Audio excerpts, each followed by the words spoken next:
Բարև ձեզ հարգելի պատգամավորներ, խնդրում եմ տեղադրել քարտերը եւ նախապատրաստվել գրանցման։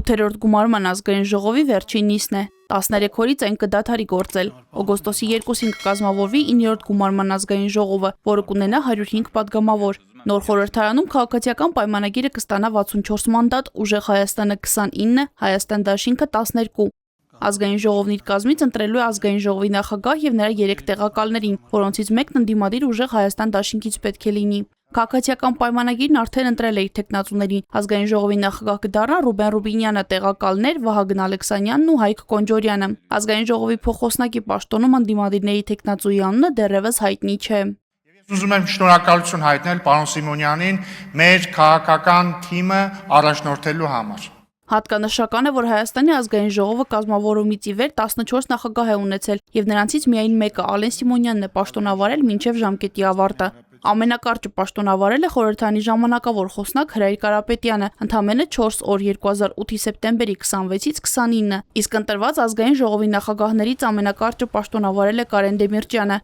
139 օր 1999-ի հունիսի 11-ից մինչև հոկտեմբերի 27-ը։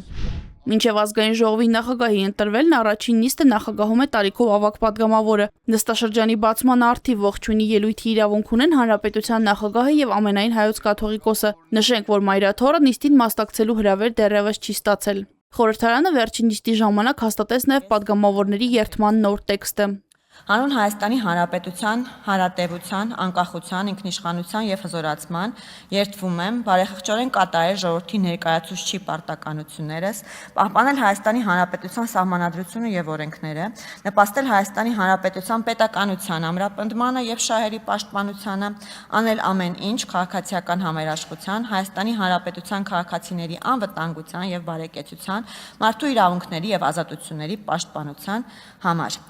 Փառքնահատակներին եւ կեցցե Հայաստանի Հանրապետությունը։ Վարչապետը նույնպես ընտրվում է ազգային ժողովում։ Խորհրդարանական մեծամասնության թեկնածուի քվեարկություն է տեղի ունենում, ինչից հետո հանրապետության նախագահն անհապաղ վարչապետի պաշտոնում նշանակում է ընտրված թեկնածուին։ Վարչապետն ընտրվում է պատգամավորների ընդհանուր թվի ձայների մեծամասնությամբ։ Ընտրությունն անցկացվում է անվանական քվեարկությամբ։ Կառավարությունը կազմավորվում է վարչապետի նշանակումից հետո 15-օրյա ժամկետում։ Նշանակվելուց հետո վարչապետը 5 օրվա ընթացքում պետք է նախագահին առաջարկի փոխվարչապետերի եւ նախարարների թեկնածուների, իսկ նախագահը կամ պետք է նշանակումը կատարի, կամ թեկնածուների հետ կապված անհամաձայնության դեպքում դիմի սահմանադրական դատարան։ Կառավարության կազմավորումից հետո 25-օրյա ժամկետում վարչապետն ազգային ժողով է ներկայացնում կառավարության ծրագիրը, որը խորհրդարանը 7 օրում պետք է հաստատի։ Եթե ազգային ժողովը հավանություն չի տալիս կառավարության ծրագրին կամ նոր վարչապետ չի ընտրում, ապա խորհրդարանն արձակվում է, նշանակվում են նոր ընտրություններ։